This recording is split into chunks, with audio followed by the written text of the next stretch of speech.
ఆపిచ్చినా అని చెప్పి గొప్పలు చెప్పుకున్నాడు. ఇదే సభలో నిండు సభలో రికార్డు ఉన్నది.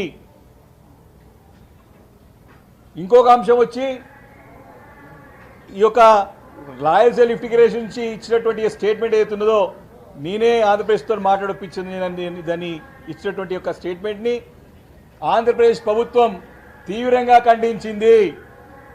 రాయలసీమ లిఫ్ట్ ఇరిగేషన్ పనులు ఆపింది రేవంత్ రెడ్డి గారు చెప్పినందుకు కాదు, ఇది గత ప్రభుత్వంలోనే 2020లోనే అప్పుడున్నటువంటి ప్రభుత్వాల్లో కేసీఆర్ గారు న్యాయపూర్ణం చేసినందుకే ఆగిందని చెప్పి స్పష్టంగా వారి యొక్క ఖండన చూశాం. ముఖ్యమంత్రి గారు తల ఎక్కడ పెట్టుకుంటారు, రేవంత్ గారు ముఖం ఎక్కడ పెట్టుకుంటారు, ఈరోజు సమాధానం చెప్పాల్సిన అవసరం ఉన్నది. రెండో అంశం చాలా స్పష్టంగా లిఖితపూర్వకంగా ఉన్నటువంటి అపెక్స్ కౌన్సిల్లో జరిగినటువంటి 2 మీటింగ్లని వక్రీకరిస్తూ తనకు ఉపన్యాసం కొనసాగించినాడు. దాంట్లో చాలా క్లియర్గా మినిట్స్లో రికార్డ్ అయినటువంటి స్టేట్మెంట్ అన్నింటినీ కూడా కిందిది మీదికి పైంది కిందికి చెప్పి తప్పుదో పట్టించే ప్రయత్నం చేసినాడు. అది కూడా నిండు సభలో మినిట్స్ రికార్డ్, అది కూడా అపెక్స్ కౌన్సిల్ యొక్క స్టేట్మెంట్ ఏదో స్టాచ్యుటరీ బాడీ ఉందో జాతీయ స్థాయిలో దాన్ని కూడా మోసం చేసే విధంగా ఆ స్టేట్మెంట్ను కూడా చదివి తప్పుదో పెట్టించే విధంగా ప్రయత్నం చేసినారు. అది అపెక్స్ కౌన్సిల్ 1 and 2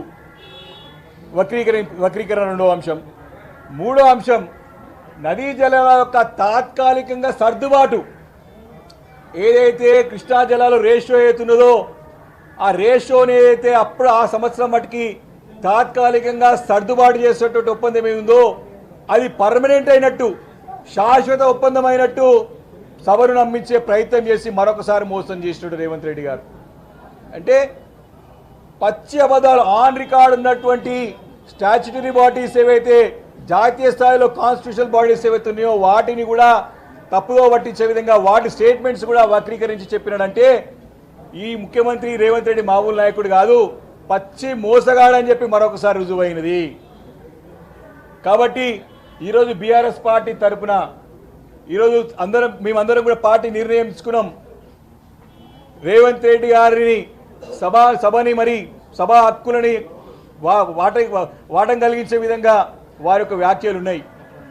కాబట్టి వారిపైన మేము ప్రివిలేజ్ మోషన్ని మరి తీసుకోవాలని చెప్పేసి వారి వ్యతిరేకంగా ప్రివిలేజ్ మోషన్ని ఈరోజు అసెంబ్లీ సెక్రటరీ గారికి ఇవ్వడం జరిగింది లిఖితపూర్వకంగా. తప్పకుండా ఇది యాక్సెప్ట్ చేయాలా స్పీకర్ గారు, ఎందుకంటే ఆధారాలతో పాటు మా దగ్గర ఉన్న ఆధారాలతో పాటు మీకు ఇచ్చినాం, లిఖితపూర్వకంగా ఇచ్చినాం, అసెంబ్లీ రికార్డులలో ఉన్నది. వారు పచ్చి అబద్ధాలు దొరికిపోయినాడు, రెడ్ హ్యాండెడ్గా దొరికిపోయిన రేవంత్ రెడ్డి. ఏదైతే పీపీటీ మీరు ఇచ్చినారో మాకు కూడా పీపీటీకి అవకాశం ఇవ్వాలని చెప్పినాం. మేము పీపీటీకి మాకు అవకాశం ఇవ్వండి, సభకు వచ్చి మాట్లాడతామని ఓపెన్ ఛాలెంజ్ చేసినాం. భయపడ్డది ప్రభుత్వం, భయపడ్డది రేవంత్ రెడ్డి మంత్రులు, ముఖ్యమంత్రి గారు మంత్రులు భయపడ్డారు మాకు పీపీటీ ఇవ్వడానికి. మైక్ ఇచ్చడానికి భయపడుతున్నాడు ఆయన. స్పీకర్ గారికి కింద సిగ్నల్ ఇచ్చి టకాటక బటన్ పెట్టుకొని మొక్కుతా ఉన్నాడు మైక్ ఇవ్వకుండా. వారేమో ఇష్టం వచ్చేట్టు మాట్లాడొచ్చంట, మీరేమో ఏం మాట్లాడొద్దంట. అంటే తప్పుని తప్పు అనడం కూడా తప్పు అయితే విపక్షాల పార్టీలు ఎందుకు ఉండాలి సభలో, ఎవరి గురించి ఉండాలి సభలో? ఇంత సభలో అది మా కౌరవ సభలాగా మారింది ఈరోజు. తెలంగాణ శాసనసభ ఒక కౌరవ సభలాగా మారింది ఈరోజు. మాట్లాడే గొంతు నొక్కేయడం మొదటి రోజే, మొదటి అంశం పట్లనే ముఖ్యమంత్రి గారు తప్పుదో పట్టించే ప్రయత్నం చేస్తూ ఉన్నారు. మేము అడిగిన ప్రశ్నలకు జవాబు ఇవ్వకుండా మా పైన అన్పార్లమెంటరీ లాంగ్వేజే కాదు, అబ్యూజివ్ లాంగ్వేజే కాదు, చనిపోవాలని కోరుకునేటువంటి నాయకుడు ఉంటారండి దేశంలో. ఎక్కడ పోయి వండుకోమంటాడు, శవాలు సగం కాలిపోయిన శవాలు ఉంటాయంటే ఈయనకి 7 విషయంలో మరి సగం కాలిపోయిన శవాలు చూపెట్టాలి వచ్చి మాకు. అంబర్పేట శ్మశాన వాటికలో సగం కాలిపోయిన శవాలు కొట్టుకొస్తే పోయి ఆడ వండుకోవాలంట పక్కకి ఆయనకు పోయి. ఇది ముఖ్యమంత్రి గారి యొక్క ఆలోచన విధానం, వారి యొక్క నేరో మైండెడ్నెస్, యొక్క సంకుచితమైన ఆలోచనలు. వారు ఏమంటారు, ఇంకా బూడిదైపోతారంట మేము తీసేస్తే, కడుపులో విషయం పెట్టుకున్నామని చెప్తాడు. ఈ రకమైనటువంటి దిగజారు మాటలు మాట్లాడడం కాదు. మేము అడిగిన ప్రశ్నలకి సమాధానం చెప్పమంటే దానికి సమాధానం చెప్పలేక మళ్ళీ మేము మైక్ తీసుకుంటే సమాధానం చెప్పాల్సి వస్తుందని చెప్పి తప్పుదో పట్టించే ప్రయత్నం చేస్తా ఉన్నారు. ఈరోజు మేము ఆన్ రికార్డ్ ఇచ్చినాం కదా, మీరు పీపీటీలో ఏమేమి తప్పులు చెప్పినారో, ఏ రకంగా సభను పక్కదో పట్టించినారో, ఏ రకంగా మోసం చేశారో ఆధారాలతో పాటు మేము ఇచ్చినాం కదా. ఇవ్వండి, మీరు దమ్ముంటే ఛాలెంజ్, ఓపెన్ ఛాలెంజ్ ముఖ్యమంత్రి గారి పట్ల ఈరోజు మేము అవిశ్వాసం ప్రకటించడం, ఈరోజు వారి పట్ల ప్రివిలేజ్ మోషన్ మూవ్ చేసినాం. ఈరోజు పక్కన ఆంధ్రప్రదేశ్ రాష్ట్ర ప్రభుత్వం నువ్వు చేసి తప్పు బాబు, తప్పు మాట్లాడని చెప్పిండు. నిండు సభలో తప్పు చెప్పడం ఒక ముఖ్యమంత్రి స్థాయిలో మాటలా? క్షమాపణ చెప్పాల్సిన అవసరం ఉన్నది తెలంగాణ ప్రజలకు. ఇది మొదటిసారి కాదు, ఇదే అబద్ధాల పునాదులపైన ప్రభుత్వం ఏర్పాటు చేసుకుంటూ దాన్ని కొనసాగిస్తా ఉన్నాడు. కాబట్టి ఇటువంటి సభలో తప్పకుండా బాధ్యత ప్రతిపక్ష పార్టీగా ఎన్ని అవమానాలైనా భరిస్తాం, ఎన్ని ఇబ్బందులు పెట్టా భరిస్తాం, కానీ మాకు అవకాశం ఇవ్వండి, మళ్ళీ వస్తామని చెప్పేసి కూడా. ఎందుకంటే ఆ రోజు మాకు అవకాశం ఇవ్వలేదు స్పీకర్ గారు. ఈ రోజు కూడా అండి, ఈరోజు ఏం నడుస్తుంది, సభ ఏం నడుస్తుందండి, 0 hour 4 గంటలు నడుపుతాడు వాడైనా. మొదటి రోజు 0 hour స్టార్ట్ చేస్తారు, సబ్జెక్ట్ లేక అంశం లేక ఈరోజు పొద్దంతా 0 hour పెడుతున్నారు. తెలంగాణ శాసనం కాదు, భారతదేశం మొత్తం చరిత్ర చూస్తే ఎక్కడైనా 0 hour గంటలు పెట్టుకునేటంటే ఏం సబ్జెక్ట్ లేదు, చెప్పుకోవడానికి ఏం లేదు. 0 hour అయితే సమానం చెప్పే అవసరం లేదు.